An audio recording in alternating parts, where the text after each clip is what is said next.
Well, Alex Hutchison, speaking as a fund CEO, and there's a custody mandate out there, and you're with your trustee board looking at what you're going to do next. Where does the technology equation come in on that? I mean, how key to what you're going to ultimately decide is the technological underpinnings of that?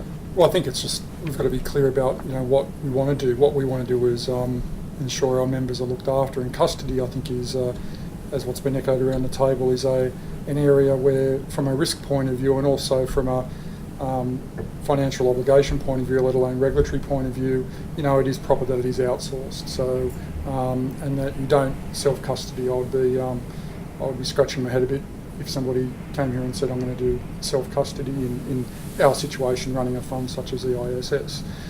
In saying that, there is the competing balance between, we aren't technology, that's not our business is to run the fund, and also the economies of scale we want to take benefit of.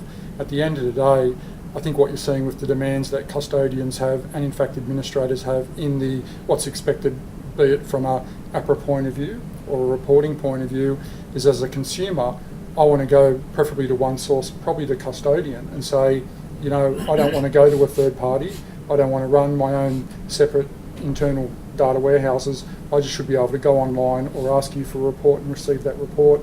I think that's what the future is, and I think that what you're seeing now in the industry is you're seeing some tension between custodians and administrators, where some administrators frankly are stepping in and saying, well, you know what, your custodian can't do that, or your custodian want to charge you too much for that, maybe I can supply it for you.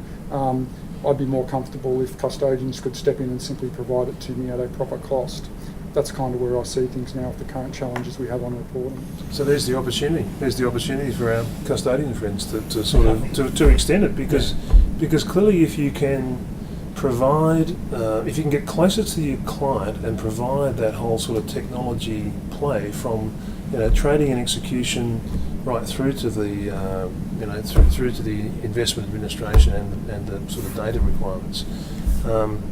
There's a business opportunity in it for yourself, because you can also then start to do things like subsidiary data reporting, that sort of stuff. You can provide a whole lot of other solutions because you're quite tightly integrated with their requirements. Yeah, which I think is something we're all well aware of, and the question is where do you start to run out of what's actually native to you? So, so what's not native to us is probably the member administration side, that aspect of it. As soon as you're talking about the assets of the fund, that's the natural place for a custodian to be providing the right reporting, the right integrated services. And I think we're starting to see, just because you're dealing with the assets of the fund doesn't mean it doesn't touch a member. The types of things that Australian Super has done with the things like Member Direct mean that there's now connectivity straight from the custodian directly to the member, and vice versa, in a way that never existed before. And custodians are ready for that and need to be ready for that. I think Alex's observation is on that fringe point, where as a fund you need to aggregate all of this information and making sure that everyone's providing the right answer to do that elegantly. But I think custodians will always start to say, once you get to real hardcore member administration, that's not something that's really our native space.